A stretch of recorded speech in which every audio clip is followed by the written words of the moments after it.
Good evening, ladies and gentlemen. I'm Josh. Welcome to Joshin-Strike. My first chance at a podcast ever.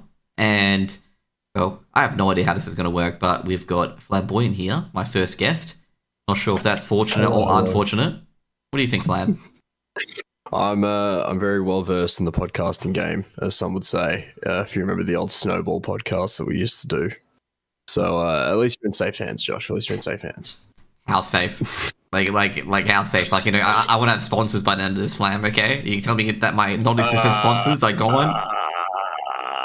I can give you like a 20% chance of sponsors after this. Of sponsors? Nothing big. That's good, because I have no sponsors to begin with. So it's a 20% chance is better than none. Better than nothing. We'll give you some farmable clips and you'll be all right, Josh. You'll be all right. Yep. Anyway, so if you guys don't know, I'll let Flam introduce himself. Flam, what are you most famous for, okay?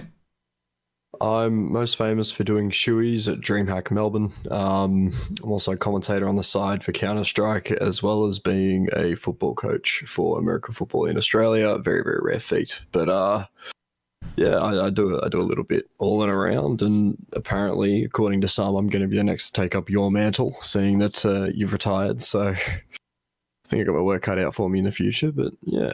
I am now unretiring, just in case you're wondering. Okay, that mantle's back on my shoulders, okay? But anyways, okay. So you do American football, okay? So who do you think's the better quarterback? Aaron Rodgers or Tom Brady? Tom Brady. You're an idiot if you think it's Aaron Rodgers.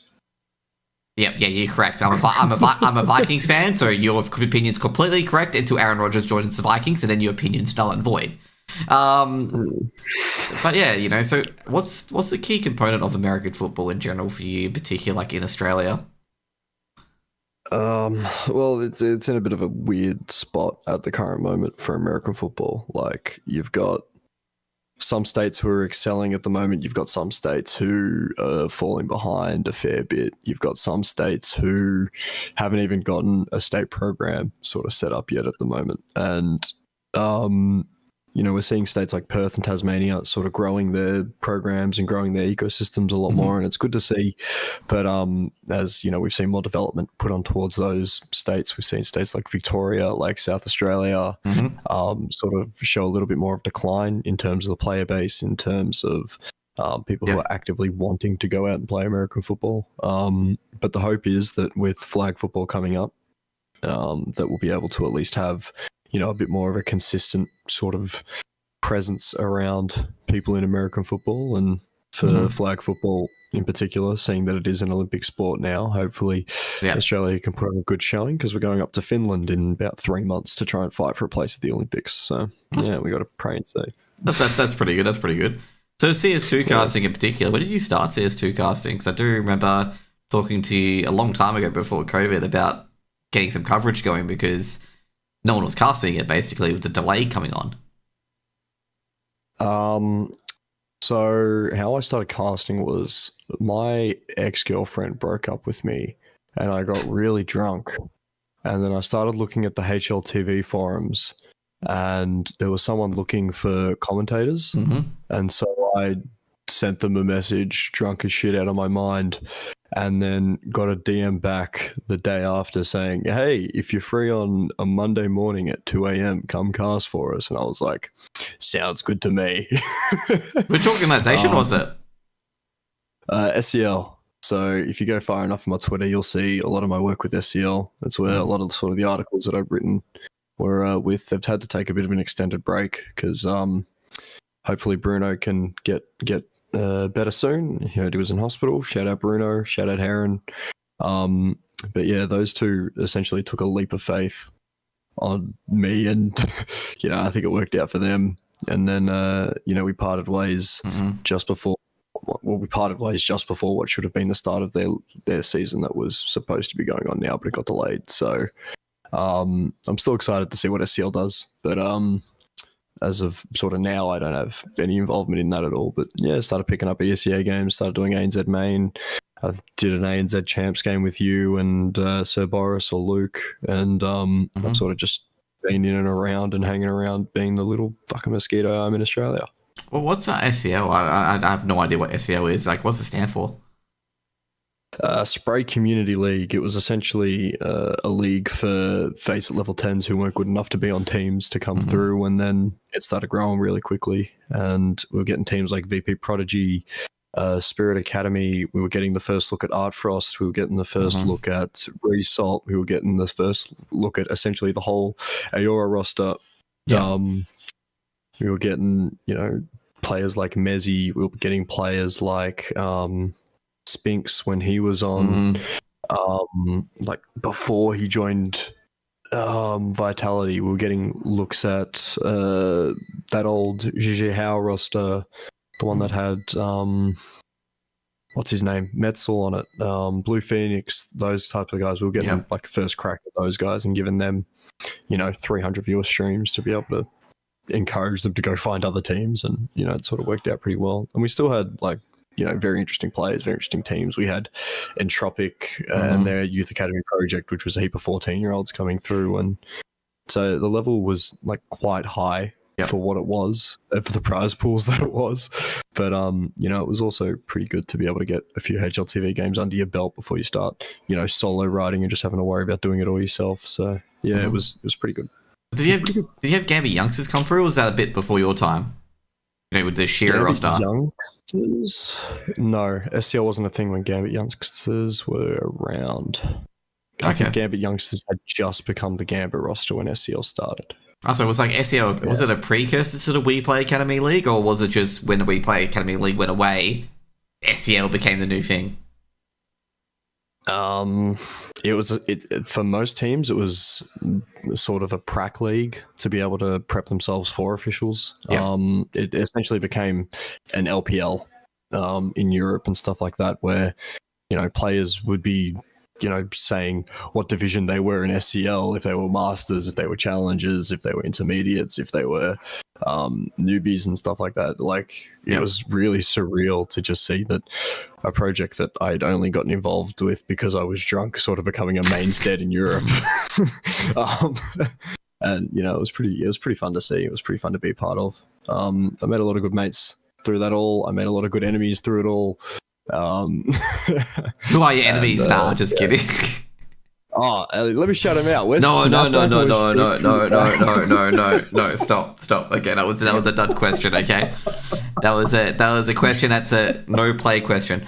No, actually, so overall with me casting in particular, mine was like a dare from two mates. Like they were like, dude, you should do some actual casting, because I was casting like party astronaut demos and stuff like that. But so ACL being a prac league and stuff like that as well. Yep. What was your first real crack at like something outside SCL, like into tier 1 or tier 2? Like what was the biggest game you've casted? The biggest game I've casted? Yeah. In your career? Oh, that's a good question. Well, I've actually got to think about this one now, because I was able to cast Donk v so the Team Spirit Academy roster versus the VP Prodigy roster is probably the biggest game that I've casted, because like on those teams it was like Art Frost, Donk, Zontix,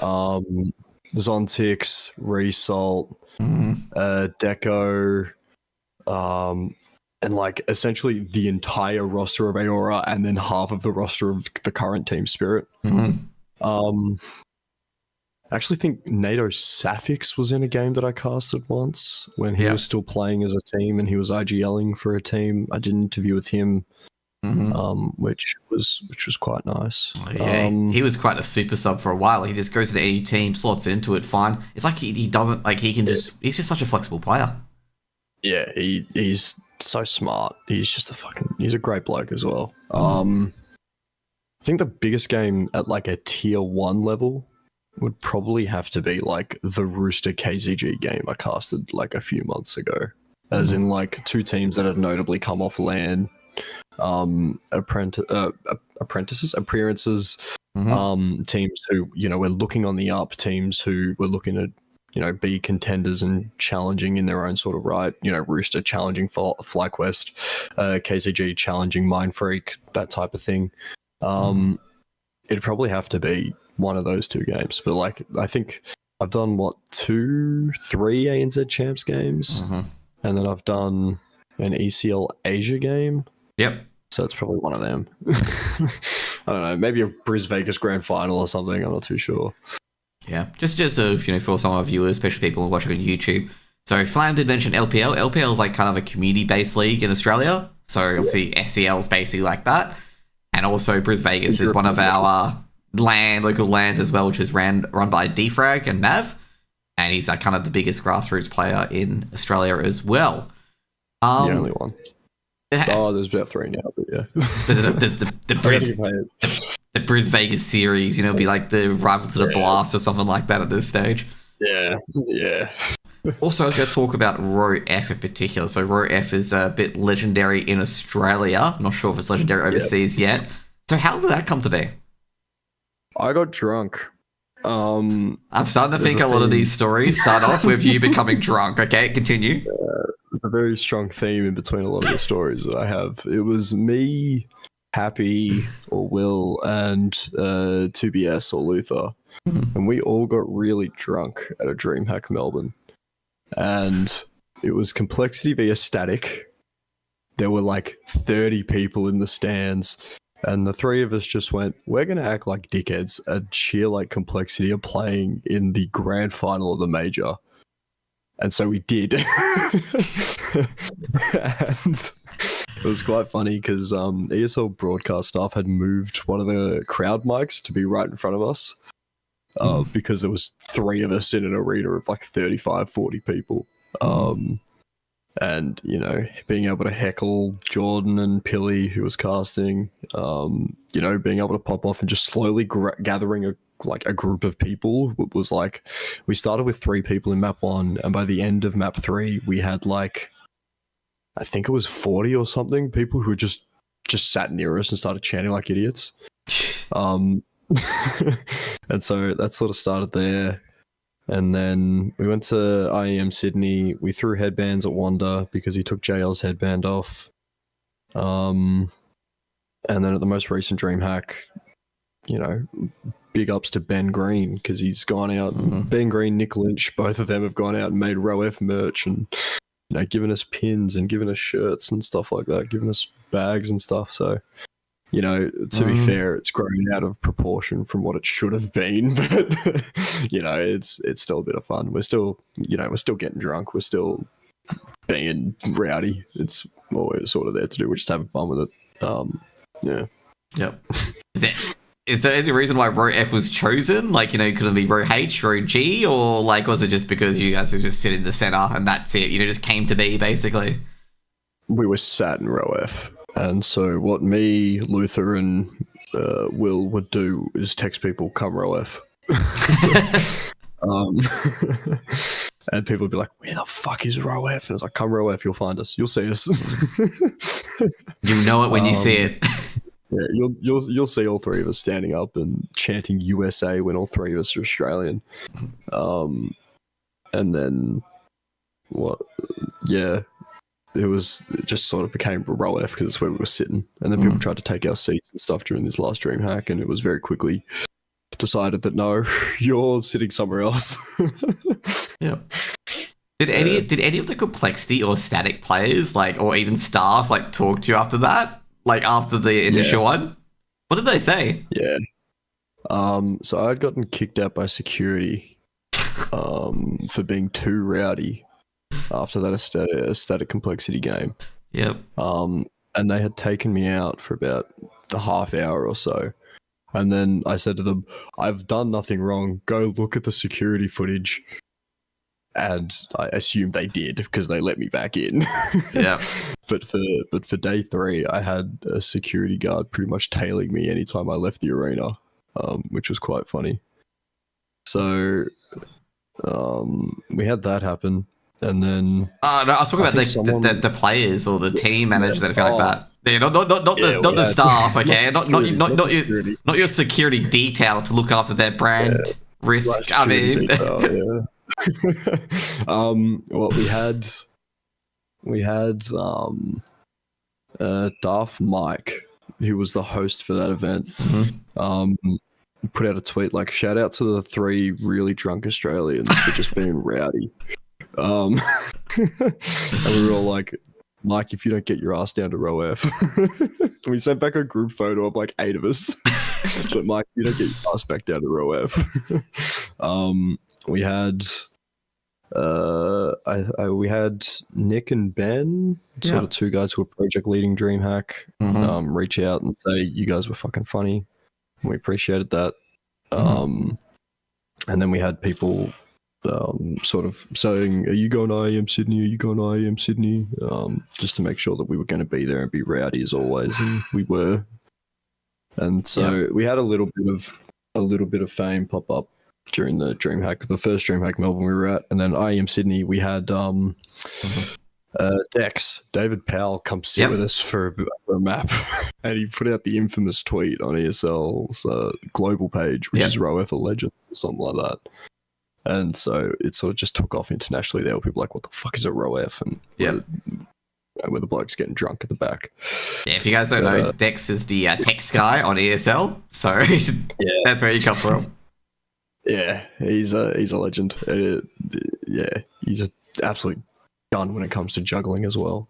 He juggles He's freakishly good at juggling. Like, I don't know how he does it. Like, how much balls can he do at once? Like 6 or 7 or more? I've seen him do like 9, and I'm like, holy shit!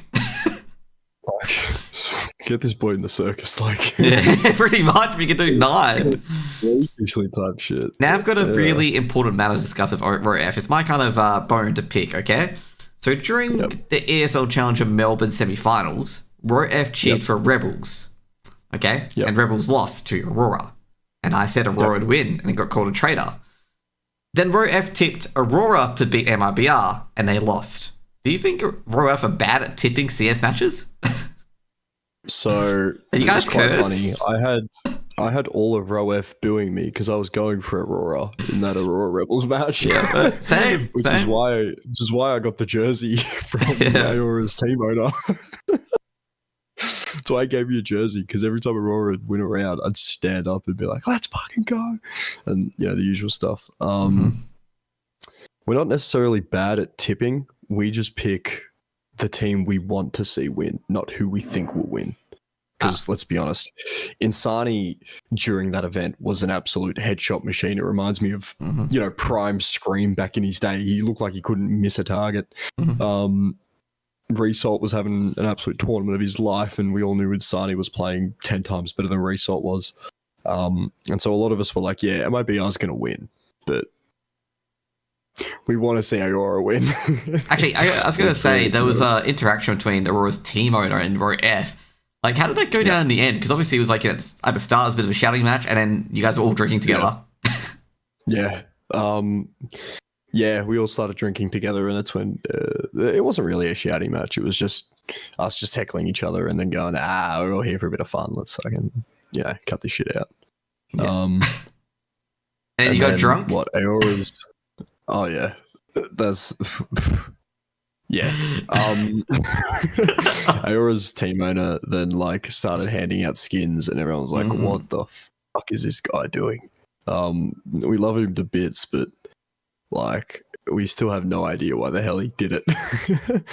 And then... the dude loves his game, man. Like, how passionate was he cheering at the arena?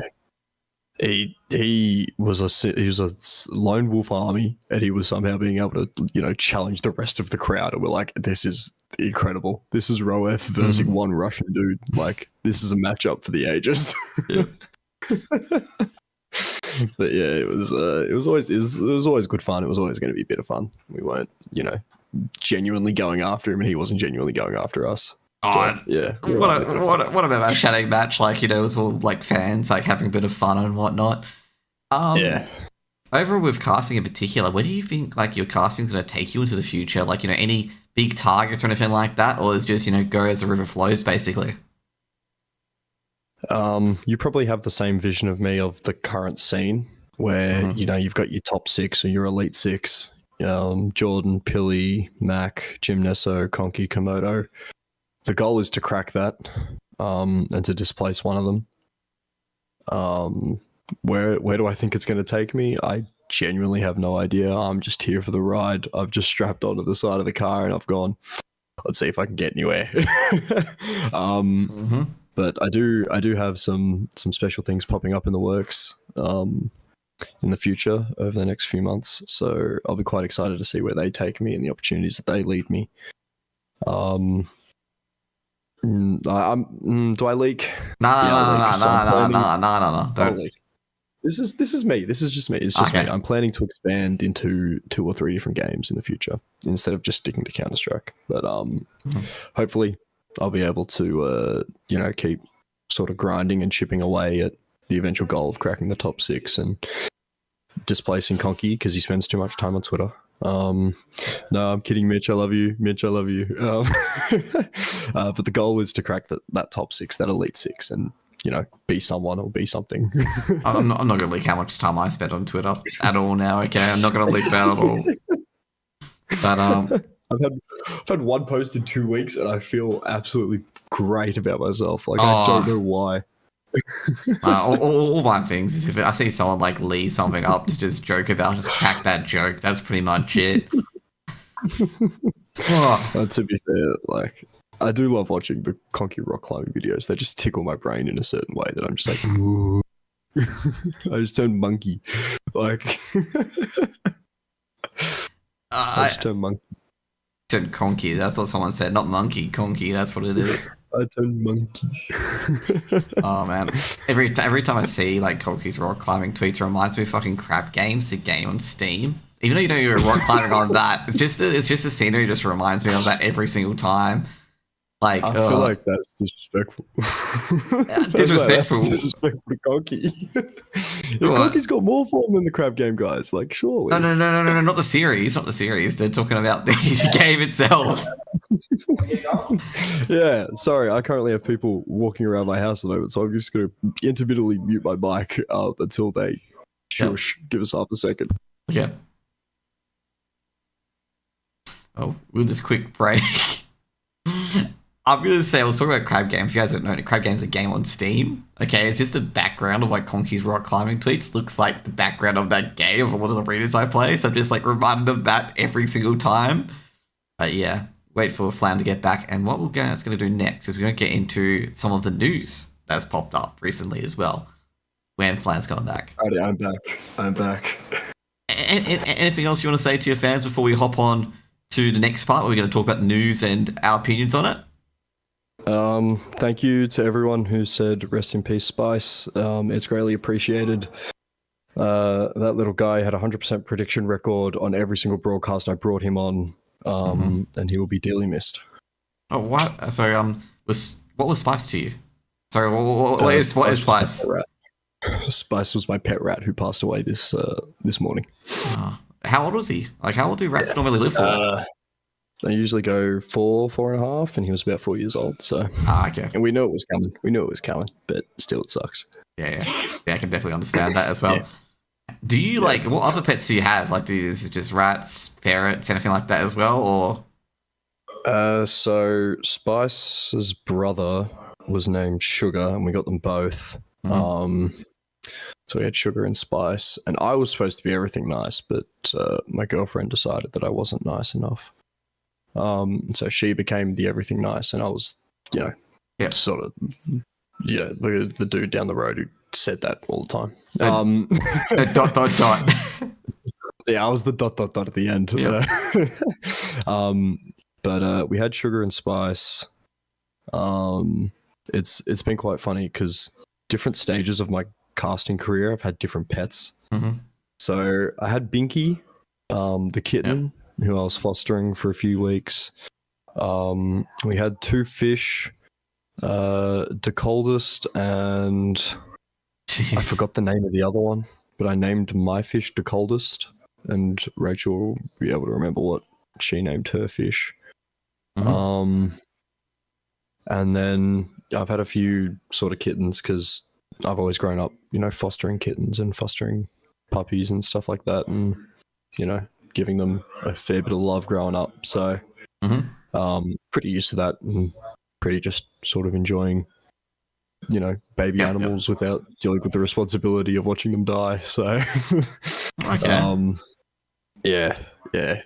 So But basically, do you have any yeah, pets at the moment, or so it's just sugar and at the moment it's just sugar. okay. At the moment it's just sugar. And then I guess my other pet is this Counter-Strike casting thing. Oh, If well, that counts. what is that? What is that casting pet called? What do you call your Counter-Strike casting? What's the unique name for it? Or is it just called casting? Sleep deprivation. What else do I call it? Let me go to sleep. One Can I please time, go to bed? one time I got drunk. DXA. One time I got drunk. DXA, stop going overtime. Please, DXA, stop going overtime. All right, Really, this time, DXA, stop going overtime. you really remind me of the joke an ANZ made. DXA pick Mirage. DXA pick Mirage is just a nightmare. If you ever see that, you run for the hills. Oh, I enjoyed posting that. And I'm like, every time it comes up from Andrew, I'm just like, bold, it picks Mirage. It was hell looking at that. Yeah. Just looking at that Vito's channel and seeing DXA pick Mirage became just, it was horrible. Anyways, Horrible. let's talk quick about that. Let's get to the CS news in particular. And obviously, there's not much news because everyone's on vacation, but there's still a bit of news to tell. So, from HLTV, from Mira, Talent are looking to return to CS with a team backed by Azar. Now, someone actually did leak this earlier, but it was in relation to FlyQuest, but obviously FlyQuest picked up that team. But now, Talon are looking to pick up Azar, and they've also set a few rumors as well that they're going to pick up Nenic, they're going to pick up Hazard, they're also going to pick up Addict, and they're going to try and pick up Hades as well. So you're going to have Azar as the RGL, Hades as the AWPer, and then 3 of the greatest AU riflers that are in AU at the moment, obviously ignoring JKS at the time being. What do you think about this roster at the first point, with Azar, not JKS, Azar, Hazard, jeez, they rhyme, Addict, Nenic, and Hades? Look, I feel like Nedic has a Addict, Hades, even if they pick up Khan from Namigma, I feel like that's a good 4. But in my eyes, especially from the time that we saw Azza on Sprout, especially sort of how we've seen inconsistent Azza can be, I just feel like he's not the right type of caller.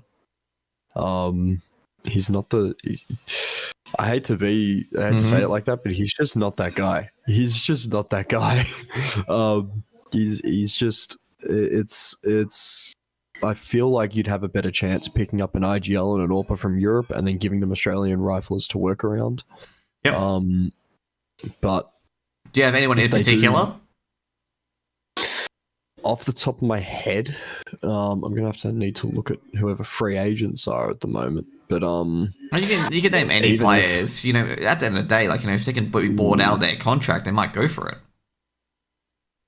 Because you could pick up Nexa, who got put onto the bench of G2. You could even, go out.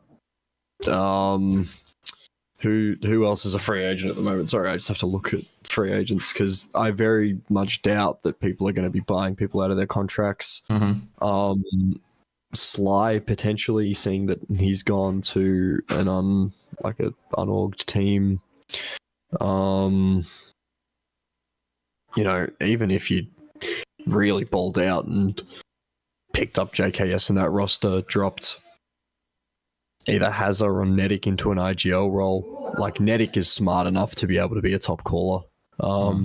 Doesn't that get into the trap of being the star player and the caller, like a Nico role? Or yeah, even if you bring in JKS as your IGL, even though he's probably not going to be suited to that position, he'll be having to adjust to a very hard learning curve. I feel like he'll be doing a lot better of a job than Azza, purely because, as a caller, personally, I don't think was as strong as he should have been. Could get Thomas. They could get Thomas. Bo has contributions. Thomas, they could go out and they could get Thomas. They could go out and they could get Thomas. They could also go get Mihu as well. I'm not sure where Mihu's at the moment as well. Overall, with me in particular, with this 5-man that I got, Hades definitely would be a good pickup because obviously Hades showed himself immensely on Hence before that roster got canned, which is unfortunate. Nedic has Addict, free riflers, yeah, great. But who's going to be the support player? Like, you got three really good riflers. One of those players are going to have to adjust to being the support role. And obviously, you can probably say, oh, Asa can be like that. But sometimes IGLs is very hard to be the support role, throwing flashes and whatnot while you're trying to call out and whatnot as well. Overall, I don't see this team like getting anywhere in particular because both Nedic, Hazard, and Addict haven't really proven themselves in tier 2, let alone tier 1. And I think that's probably the greatest weakness of this roster is that Nedic, when he went over to ESL Pro League, he just got basically shut in by FaZe and they were just bonked out the door very quickly. Same with both Addict and Hazard as well. Like, I just feel like they don't have the ability and experience at that moment to really take on those tier 2 and tier 1 teams. Yeah, but I mean, really, why would Bad News Kangaroos drop Addict and Hazard? Yeah. Oh, they haven't dropped... If they're not going. Have they dropped them yet? From what I've heard, yes, but from what other reports have told me, no. Yeah. It's kind of like you gotta wait until it hits, basically. Because I haven't heard any. I haven't heard anything. Basically, I'm just like, yeah, like, you know. And also, the hardest one's going to be is getting Nedic off Rooster because that team sticks together quite a bit. Yeah, I feel like because Nedic is such a core part of that team's culture and that team is sort of in the server, he'll be sort of a major component that Rooster wouldn't want to let go. And, you know, personally, if Talon want to pick up a roster, just pick up the Rooster roster. Like, why are we messing around with, you know, building the ultimate Australian team? Just pick up the Rooster roster. Like, they've shown consistent results. They've been able to show they can get to international levels. They've done it on their own dime. Like, just pick them up. What are we doing? Yeah, like, you know, I would, you know, I'm probably going to agree with you there. Like, they've done very, very well. I mean, they've got good support. Danger's a good support clutch player. Okay, like Danger supports, clutches, Vader Vice. Okay, like you've seen him on the international stage get that 3K against was MIBR, which was, I'm not sure it was 2K. Was it 3K? It was on Vertigo, but he got an immense 3K where he had no business winning that round. You got Nedic and ASAP that work incredibly well together. The only two players on that Rooster roster that worked incredibly well together previously was Plix, who now plays Valorant, and Nedic, who were like the ultimate duo on Rooster where basically shut out any team against them. You got an AWP IGL and Chelios as well. Chelios has gone from being their win condition in Rooster to he doesn't have to pop off too much anymore. And yeah, you know, and also now you've got that TJP as well. Semi-reliable entry in particular, but you could probably, like, you know, if you're going to build a team around Rooster, you could probably edge out TJP and put Addict in, and that would be the only change I would do to make that roster in particular. Even though I think BBR pointed this out during the Rebels pre-game at DreamHack Melbourne, that she criticised Chelios' RGL issues or strategies or whatnot, maybe that could be a reason why they're not being picked up. I'm not terribly too sure. Because, of course, you know, bring Azza in instead of just picking up Rooster. I'm not terribly too sure on that. But I do agree with your sentiment. I think, you know, if you're going to pick anyone up, you might as well just pick up Rooster because they can take it to FlyQuest. I'm not sure if FlyQuest are cracking those games because Dexter did hint at this previously on his Twitter that they were using officials as prac. So basically, you know, they weren't going full throttle, basically. They were just practicing during their officials. Yeah. So you're not... It's like, I'm wondering, I'm considering if I go down the Dexter prac rabbit hole. I think I'm going to leave it. I think I'm going to leave that can of worms. You think it's the mind games? But all I'm saying is, if you're going to claim that you're using officials as pracs, just fucking prac. That's all I'm going to say. There's a reason that a lot of teams don't go and prac FlyQuest, and they have hundreds of offers to do it in Australia. Is it kind of like the Stiko route where Stiko said in an interview with HLTV, he's just like, shut up, stop complaining, get in the server? Yeah, it's just that shut up, stop bitching, get in the server. You know, you'll be 10 times better off it, even if, you know, you're not. Even if you personally don't think it's good practice, you're still working on timings of strats. You're still working on, you know, what is achievable, even if it's against a lesser opponent. You know, it's... Yep. I actually saw Rooster it's good do this as well, competitions. like where Rooster would literally wait a minute 30 and then execute with those 28 seconds left. It was against Canon Yeah. event. And I asked Cross this question, I'm like, how do you deal with a team that just cuts all information, but at 28 seconds, a site's going to go down? Yeah. Then it's a nightmare for the kid. Yeah. As much as I love Kraz, like, yeah, he's got a he's in a shit spot. Yeah. Being a newfound IGL, like his second season of comp play playing ECL. Yeah. Oh, he was in such a rough spot, but yeah, credit to him, he did well. Yeah. Overall with Rooster, so let's say to pick up Rooster, would you want to take anyone out of that team for Talon, like in particular? Like I said earlier, obviously, you know, TJP for addicts and that's it.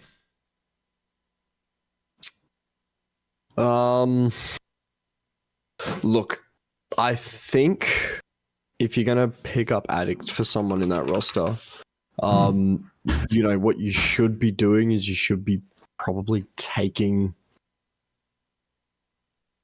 either TJP or Danger out, because I feel like Addict is better in the role that Danger does play in that roster than Danger is at it.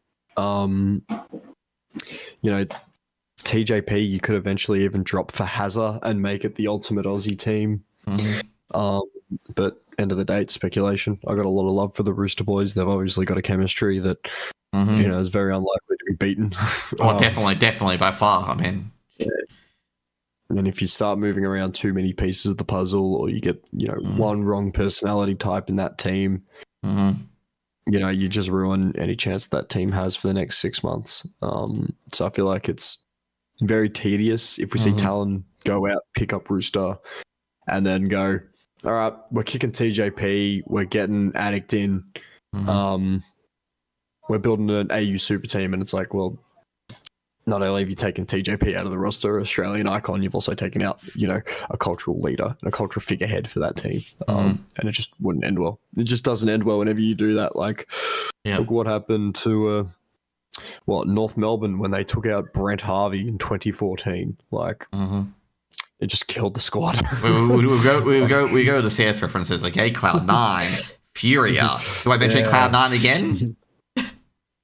Cloud9. Well, I mean, Tarek won the major, so No, not that team. Not that team. Not that Cloud9. The Gambit roster, yeah. They've been propping and changing that entire roster. I mean, they took out Inters, then Nafany, and then Shiro walked to Spirit. I'm just like, brings up your exact point. If you mess around too much, you start Orpus like, I'm not happy here anymore. See you guys later. Yeah, it gets to a point where you start juggling the idea of, are we going to build a brand new team where everyone's going to get to know each other, or are we going to, you know, decide that we're going to just pick up a roster, keep the dynamics as the same, give them resources to improve. And I think for Talon at the moment, bringing in Azza, as much as I love him, I love his contributions to Australian Counter-Strike's history, he just isn't that guy anymore. Like, he just isn't that guy anymore. What about the coach as well? You got DJL. Obviously, I think DJL coached Game of Legion back in the day as well. He's been through a few different teams like NIP as well. Do you think anyone else can fit that role? I think DJL is probably the best guy you're probably going to get. Pick up Hunden. Pick up Hunden. I feel like it'd be a great fit. Getting him out of Sashi is going to be difficult, okay? The Sashi owner's not going to let go of him, okay? I wouldn't either, to be honest. With how much Sashi's punching above its weight, like, I wouldn't either. How much Sashi's... Okay, I'm staying away from that drama. What I'm saying is trying to get Hunden out of Sashi after how well Sashi's performing, just on paper, to leave everything else aside. It's going to be like, trying to dig up, basically. Maybe even Zeus. Maybe even Zeus. Yeah. Zeus. Would Zeus be gettable, though? That's the main thing, because Zeus is probably looking for a tier 2. He just left Liquid. I know he left Liquid. I know he left Liquid, but he's probably looking for a tier 1 or tier 2 roster. Yeah, probably. Maybe even pick up Cadian as your coach. Ooh. Potentially even just pick up Cadian. That could be good. Actually, that could be good, because, I mean... Or, instead of picking up a... Actually, hold up. Let me cook here. You pick up Addict. You pick up Hazard. You pick up Nedic. Yeah. You pick up Danger. And you pick up Cadian. That would be an interesting move. You get Donk. You get Donk to coach. Hear me out. You get Donk to coach. No. You're giving a 16-year-old... Oh, wait. I forget how old Donk is, but you give a 16-year-old ability to coach, okay? The amount of 16-year-old coaches I've seen in CS, nah, that's just pure cooked. I reckon, I guess, you probably... Like, Cadian is probably the biggest reach, I would say. DGL is probably just, a lot more than you're going to get, okay? You're not going to get a top-tier European coach. Like, trying to get Mifar, to coach Renegades was a small miracle because no European coach is probably going to do that. Yeah. To coach an Australian team. European players don't even want to play lands over here because they're scared it's going to fuck with, all the momentum that they're having in their careers. But I still feel like there are coaches sort of around that level of tier 3 who will take the chance. Yeah. To just see if they can make it in OCE, thinking it'll be easy, and they just get smacked in the teeth. I'd say DJL is a pretty good fit, though, because DJL overall, he's done Gamer Legion, he's done NIP. I mean, he's even played for Gamer Legion one stage when they had the little roster issue, and he played decently well. He got Gamer Legion at the start to begin his trajectory. Obviously, the end was finished off later.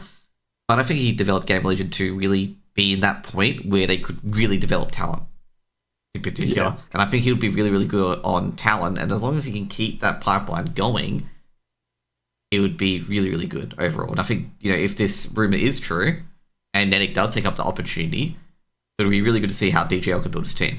Or DJL, sorry. Yeah, 100%. Yeah. I think as well you've got to have DJL get the players to buy in. Mm-hmm. And sort of from what I've heard about DJL, whenever players aren't buying into his systems, it's very tricky for him to maintain control. Yeah. And so, he needs to have players that are willing to buy in. Yeah. And just off sort of the brand identity of Rooster, you don't pick up anyone from Rooster if you're a guy who, as soon as you lose control, it's over. Like, you don't pick up anyone from Rooster. Yeah. But I feel like there's also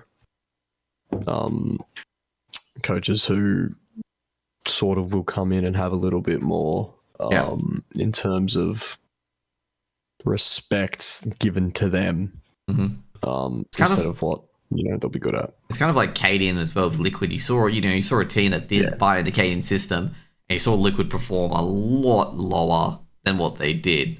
And when you see teams that buy into systems like Na'Vi, for example, with Blade, you win a major. Yeah.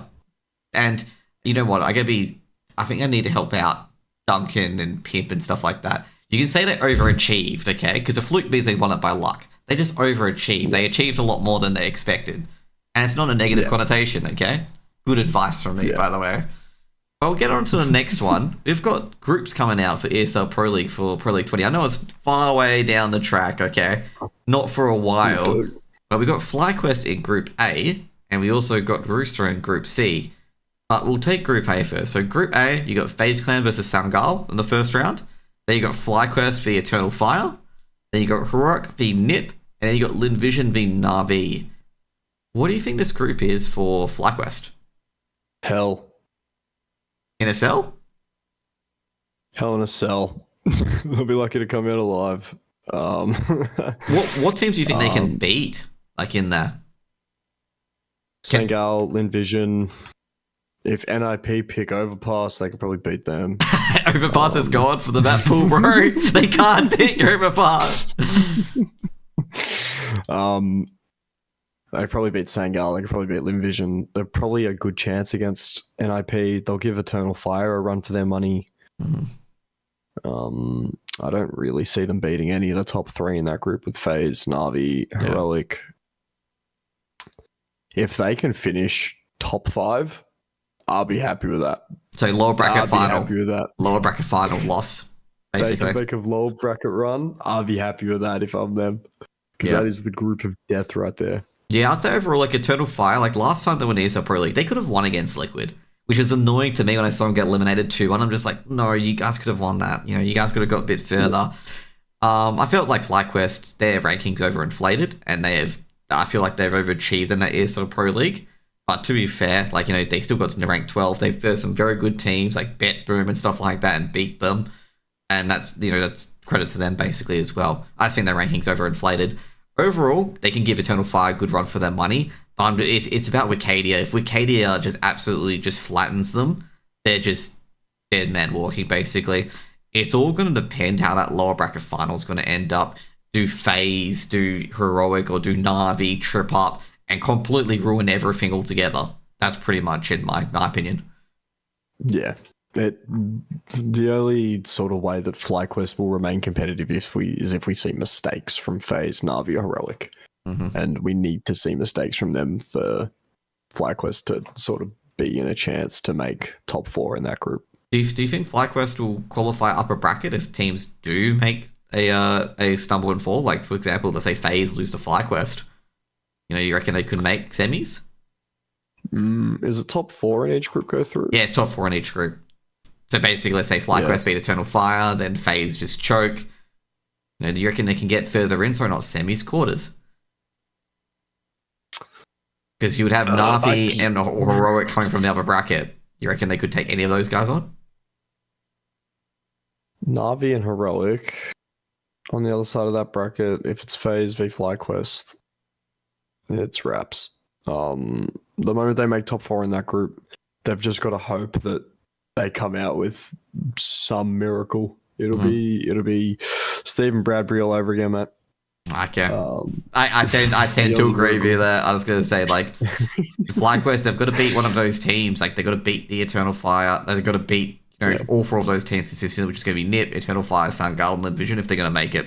Because if they don't, they are just going to go out as 5th or 6th or wherever it ends up.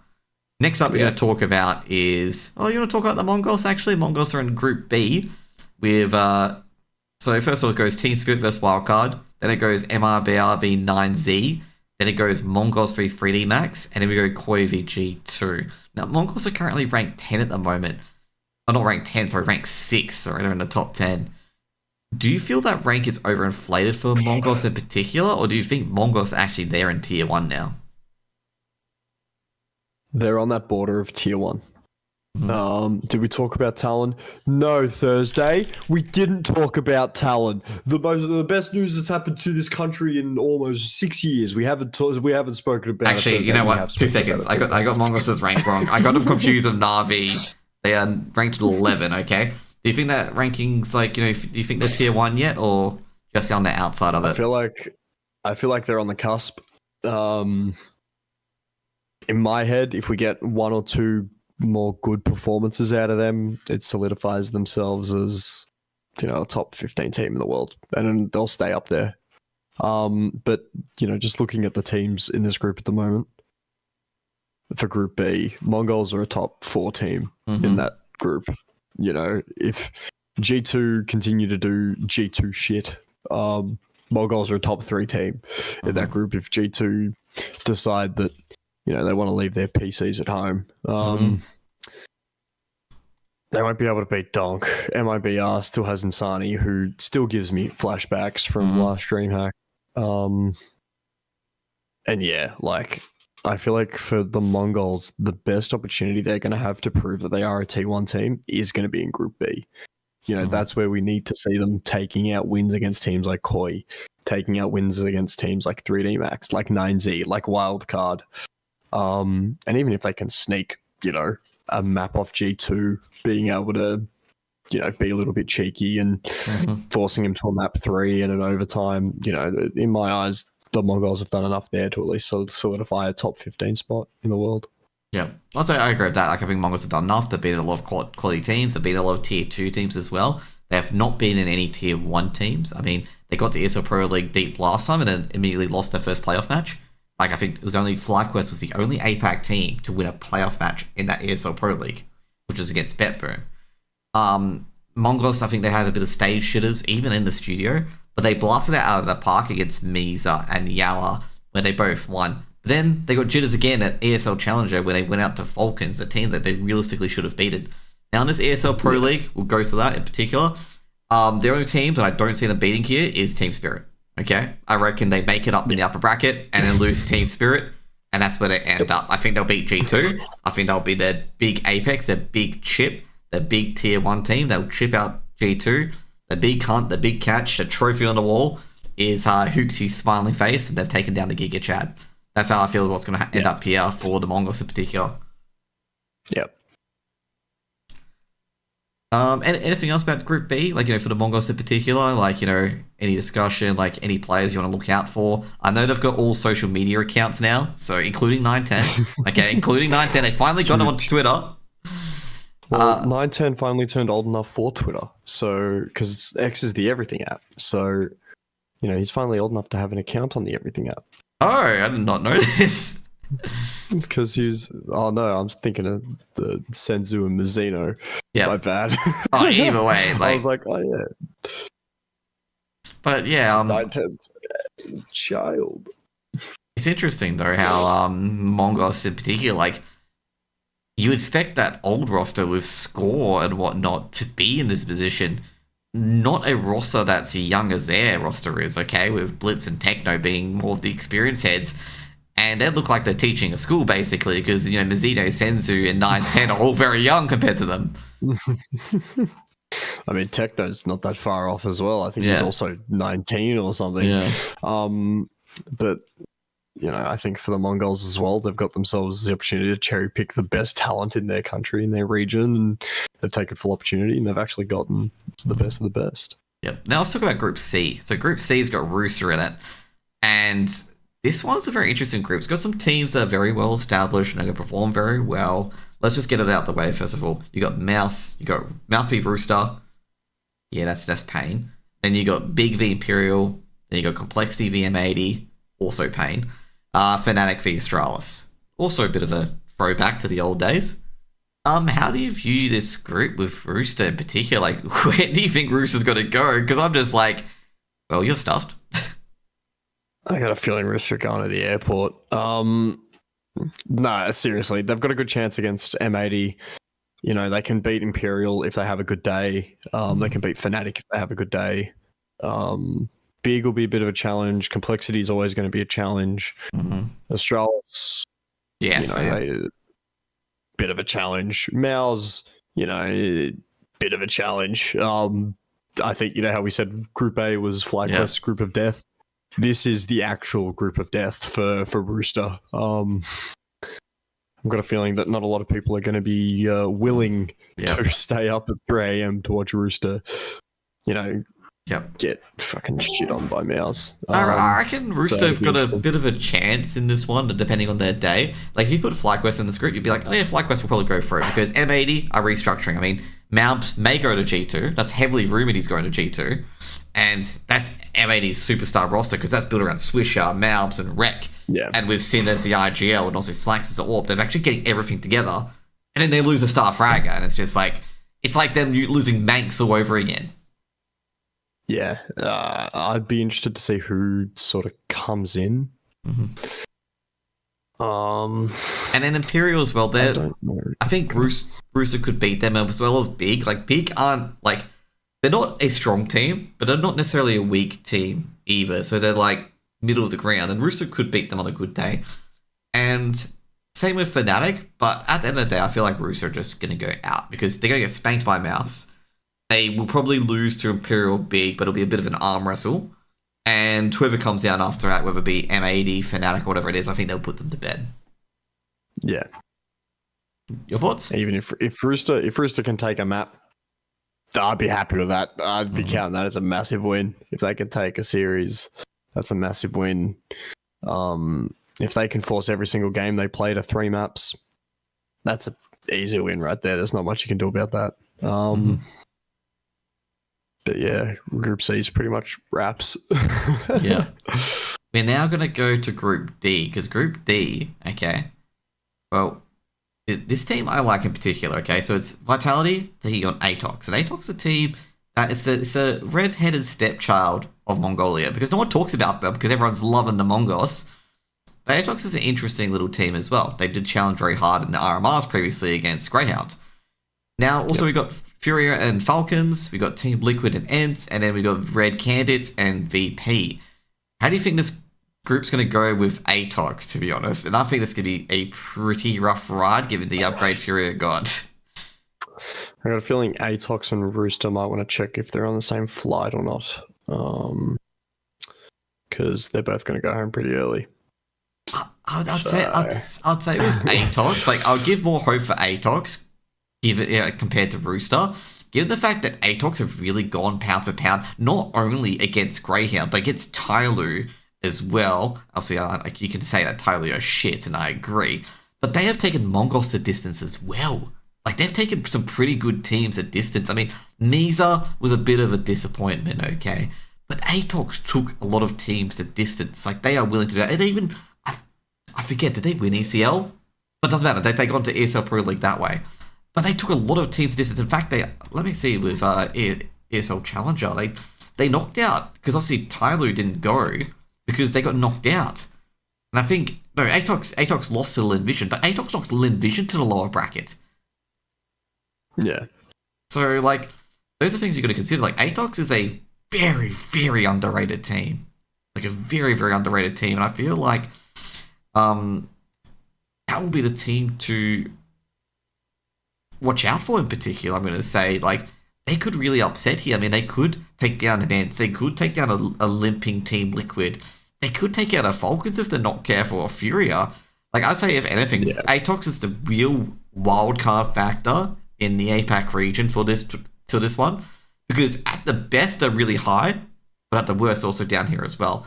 And it's actually a lot of reliance on both Dobu and Cabal as well, because they've had some critical timing plays and critical lurks, and also the young kids as well with Zesta and whatnot as well. I actually really, really rate Zesta as a player. Now, overall, I expect Vitality to completely beat them. I mean, Apex and Zawi aren't going to take any chances. They've had shitty tournaments, not been too happy. You're going to feel pure anger and hatred pumping Atox 2 or 2-0, okay? Like, pure anger and hatred. Yeah. You know those teams where they lose a game and they're not happy, and then next match you're like, oh, fuck, I hope it's not that guy. You know, they're just fucked. That's what's going to happen there. And then you got headhunting. Yeah, and you got Virtus Pro. And those are probably the two teams that I don't see Atox winning against. It's just Virtus Pro and Team Vitality. But all the other teams, I'm like, they've got a chance. I reckon they could make it out either mid-bracket at best, or low bracket at worst, or, you know, going home, of course. To be completely honest with you, I've got a feeling that they're probably going to get overpowered really quickly. I feel like Atox have a style of Counter-Strike that has a lot more of a stronger reliance on their lurking roles instead of, you know, their pack players being able to find trades. Yeah. And for Atox, you know, we need to see an improvement in their game from ECL. They were very shaky in the grand final of ECL. They looked really uncomfortable in certain, you know, matches in ECL. And they also had a map advantage as well on that BO5 and they lost. And that's, you know, that's against teams in Asia. They're against teams that we don't sort of view highly in the world of Counter-Strike. We usually view the European teams, the Russian teams, those teams sort of as highly as we possibly can. And these guys, you know, they're not playing in the ECL anymore. They're playing against, you know, the best of the best in the world. They're playing against 3 top 10 teams in their group. They've got, I think the rest of them are stuck inside the top 15 except for the red candidates. I think the rest of them are inside the top 15. I'm trying to think, you know, it's his Falcons in the top 10. I'll give you a bit of update on that. Falcons is 15. Yeah, I was going to say, like, I'm not sure how many teams in the top 10. There's Virtus Pro, that's one of them. Obviously, Vitality. I think there's only 2 teams in the top 10 for them. Yeah, there's only 2 teams. I was just checking this earlier. I'm like, no, there's only 2 teams. Like, I'd say the only team. Sorry, I'm going by rankings of teams at the event. Okay, yeah. Yes. But, you know, point still stands. Like, exactly. Yeah. Atox aren't playing against teams at ECL anymore. They're playing against the best of the best, and we haven't seen any improvement in ECL. And, you know, they got to step it up. They got to do something. Yeah, they got to go head over the footy. Oh, basically, I'm going to say this is going to be the tournament they do that. Okay, I reckon this is my big hot take. This is a tournament where Atox is going to do that, and they'll qualify mid-bracket. Okay. I'm going to leave you. Hopeful and guessing. I'm very bullish on Atox. I'm going to say I think everyone in my chat knows that, like, I overrate Atox a lot, and I think they're gravely underrated. But people are like, no, they're probably where they are. You know. let's go to the next one, okay? We go to ESL Challenger League for Season 48, okay? The new teams in the block. We've had the playoffs, FlyQuest 1. Then we had the relegations where Mantra, Art of War promoted from Open, and KZG and DXA kept their spots, obviously, after some pretty close BO3s in particular. So looking at the ECL going ahead, so the teams we've got is FlyQuest, Rooster, Mindfreak, Bad News Kangaroos, Vantage, Arcade, and the 4 teams I said before, Mantra, Art of War, KZG, DXA. What team surprised you the most last season? And why is it Mindfreak, okay? Because MJ is going to remind me of this if I don't mention that, okay? Mindfreak didn't surprise me at all.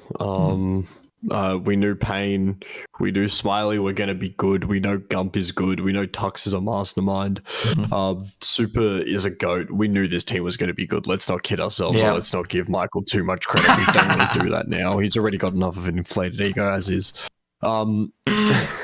I think a team that did a lot better than I think people were expecting was, I guess, KZG. Like, they qualified for ECL. People were like, maybe they've got a shot. Maybe, you know, they're going to be good. And then, you know, still being able to come top 5, top 6, fighting for relegation with DXA. You know, I think they did a lot better than I think people were going to give them credit for. And I think, you know, especially compared to teams like Canon Event, who are in a very, very similar position, they showed a lot more promise than I think Canon Event did. And that's not anything to discredit Canon Event. Kraz knows that I love him and his 3 a.m. post on Twitter. Please let me go to sleep, Canon Event, for the love of God. But I feel like KZG was showing a lot more promise than Canon Event were. And they were showing a lot more improvement and a lot quicker improvement than Canon Event were. Yeah, I agree wholeheartedly. I think Hassie did a lot better on the big green than anyone would have expected. Because I was sitting there going like, bro, at DreamHack Challenger Melbourne, nervous, not good, and not taking the shots he did. And then in relegation, he was keeping a few players at bay that I'm a bit surprised that he was. And also not to mention as well, KCG managed to not get directly relegated after losing their win condition, their main win condition in Pain, and they did not get relegated, which is really, really good. The team that surprised me most in particular was Vantage, and Vantage made playoffs in particular. And I gotta say, in particular, Vantage with Drox, because Drox became like a big win condition in that team overall, because everyone was expecting Night Raid to carry that team. But I'm like, oh, you know, maybe Drox can do it now as well. I'm a bit surprised that also obviously Vantage rejigged their roster after that. They picked up Nor and Jinx. And also switching the IGL to Night Raid, which I was actually thinking Jinx was going to IGL. And what do you think about that one in particular for Vantage, that Night Raid going to IGL? I mean, long time coming. No offense to Night Raid. I feel like it's a role that he's probably smart enough and experienced enough in OCE to be good as. You know, I'm personally quite invested to see how, you know, this Vantage roster is going to do without Omichella. I think that'll be quite interesting to see in the future. They pick up Jinx, they pick up Nor, smart guy. Jinx, we saw he was sharp. Yeah. Is he as sharp as DXA's pickup in Zuko? I don't know. No, but Jinx was showing some stuff on Archon that I was quite impressed with, especially for a Fortnite boy. He was building up them kills, mate. You saw the Taj Mahal just appear out of nowhere, and it's like, what? There's no materials in this game. He's reminding me of a young day ninja, if you know what I mean. But no, I think that there's a pretty good mix over on that Vantage sort of roster that they should be able to take advantage of in this next ECL season. That's if they can get the pieces to get together in time and work. We should actually talk about DXA as well. What was, you know, Zuko being picked up? Obviously, I think Motion, there's a lot of subbing in there as well with Cramon, Zuko, and stuff like that as well. What do you think about that new lineup? You know, with basically, I think it's Kier, Lucas, Ruffleco, sorry, not Lucas, sorry. Yeah, Zuko and Rocky. Like, what do you think about that lineup for DXA? I completely mucked up that lineup today. I think, I think Cray has his work cut out for him, having to wrangle 3 of the biggest personalities in Australia and Ruffleco. I think he's definitely got his work cut out for him. Seriously though, they've picked up a heap of sharpies. It's Cray's job to just make sure that they can think and they can use what's in between their ears. And that'll be sort of the big task that they have ahead of them. We saw Rocky; he was sharp as shit in ECL. Zuko, sharp as hell back when he was playing on meat grinders back in the day.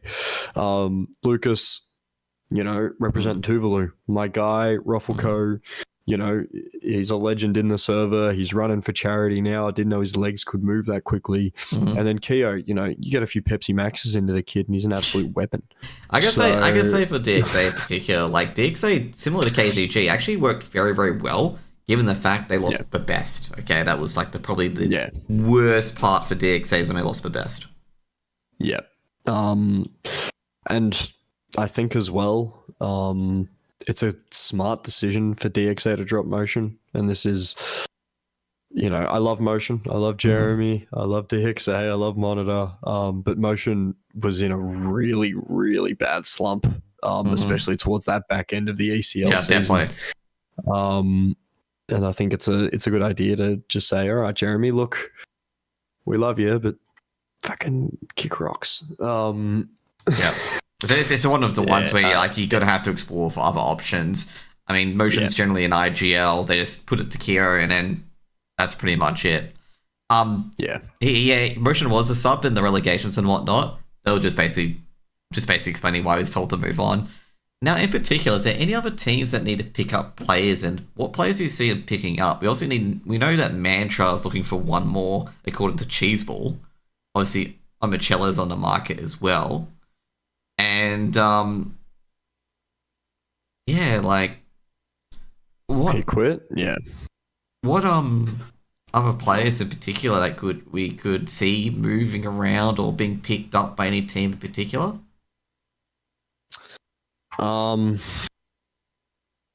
Well, it's a Mantra roster. Yep. So I can tell you from our experience with them is that they'll look for the perfect guy, not be able to find it, deal with whoever pops up, and then be pissed off at whoever popped up because they couldn't find the perfect guy.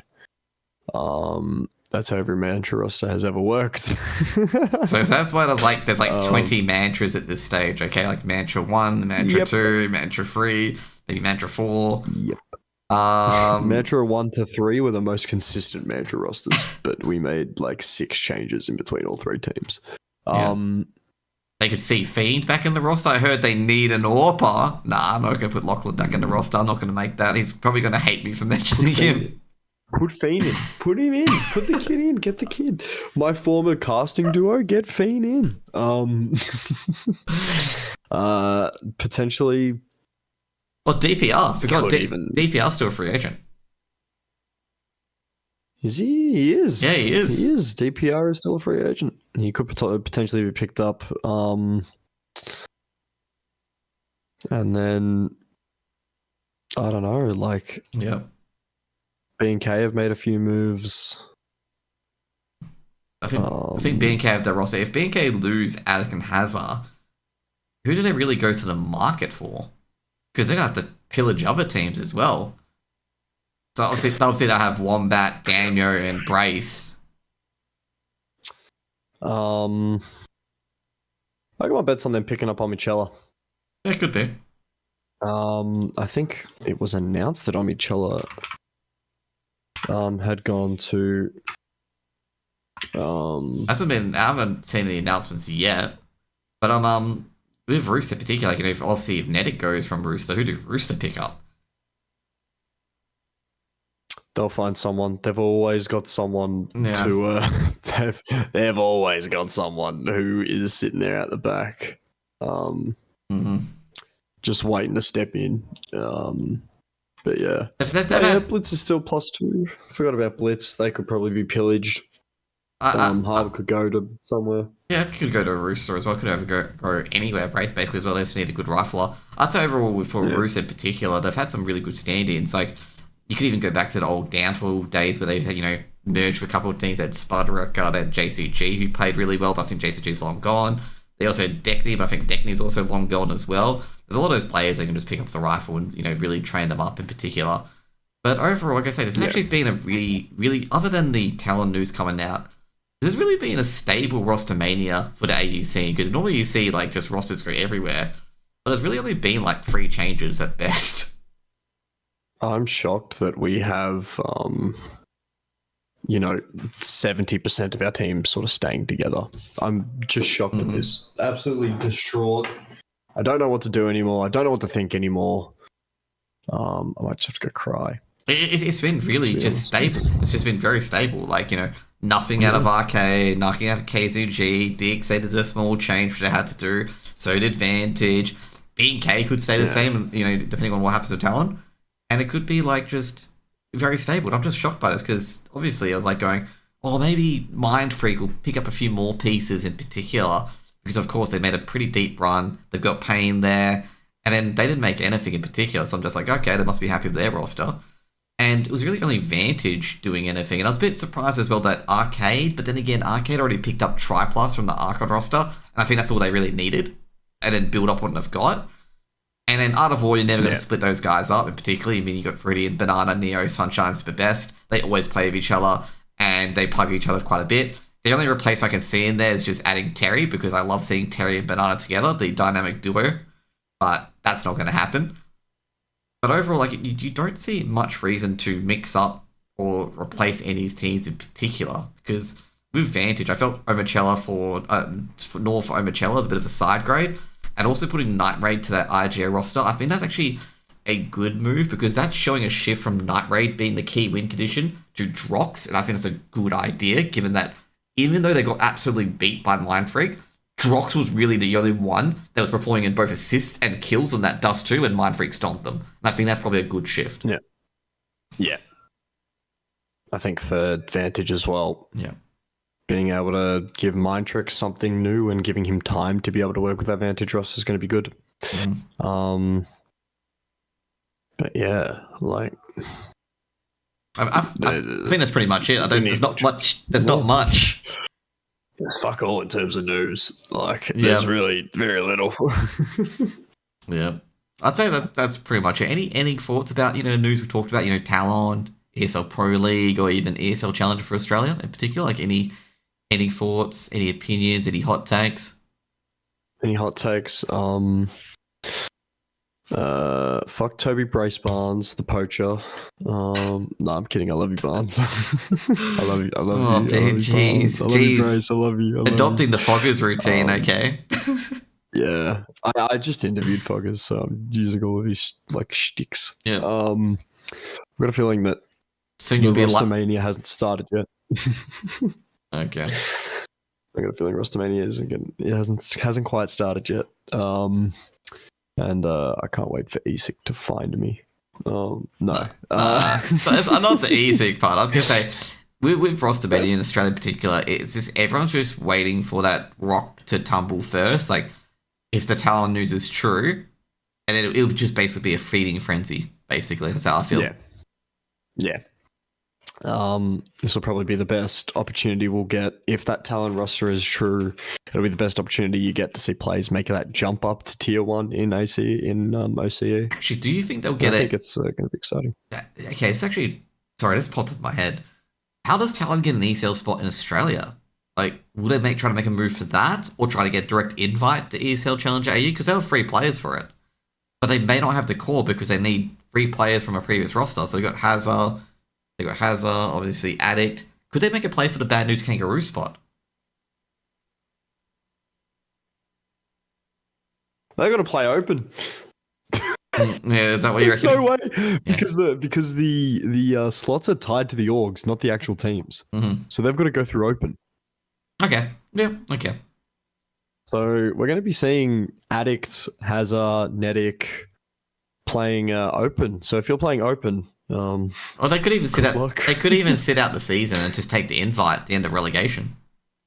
That's if they get the invite. Yeah, and that's depending on where the org is going to be based. Yeah, because if the org is going to be based in Europe or if it's going to be based in wherever. Yep. If it's going to be based in Hong Kong, if it's going to be based in China, if it's going to be based in wherever Mongolia, if it's going to be based in Europe, if it's going to be based in Russia, like that is they lose the Oceania spot. Even though they've got 3 players on that Oceania, even though they've got 3 players on the team that are from Oceania, 4 players technically, they're still losing that spot. Yeah. Because the org isn't based there. Anyways, guys, that's going to be it for today. And thanks, Flam, for joining me as well. So basically, we just did a bit. If you guys don't know, this little podcast in particular is just interviewing the person, first of all, what Flam does and stuff like that as well. So the first half video will be about that. And the second half will just be to talk about the news and getting everyone's opinion on it.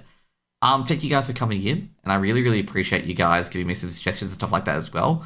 I did have the suggestion as well, because obviously ASAP and a lot of people mentioned it, to have like a thing at the bottom to discuss what we're talking about. All I'm going to say is I probably will need a producer if I'm going to do that, so they can change it. Otherwise you're going to see me like looking down to make sure I'm typing the right thing into my thing in particular. But that's definitely an improvement in particular. There's a lot of things that I definitely want to improve on as well. But really appreciate you guys watching the first episode. I'm still reaching out to a lot of different people as well. If you guys want to come on, feel free to jump into my Discord or Twitter DMs, and I can definitely make a time or make a slot that we can just go live and just talk shit and stuff like that as well. Also as well, this will be on YouTube, if you guys are wondering as well. I'll upload this to YouTube. I'm not sure if I get any shorts out in particular, but really got that as well.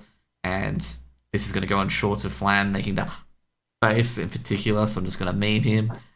But yeah, really, really enjoyed it, and hope you guys enjoyed it as well. And yeah, that's pretty much it. Thanks, Flam, for being on, and I'll see you guys later. See ya.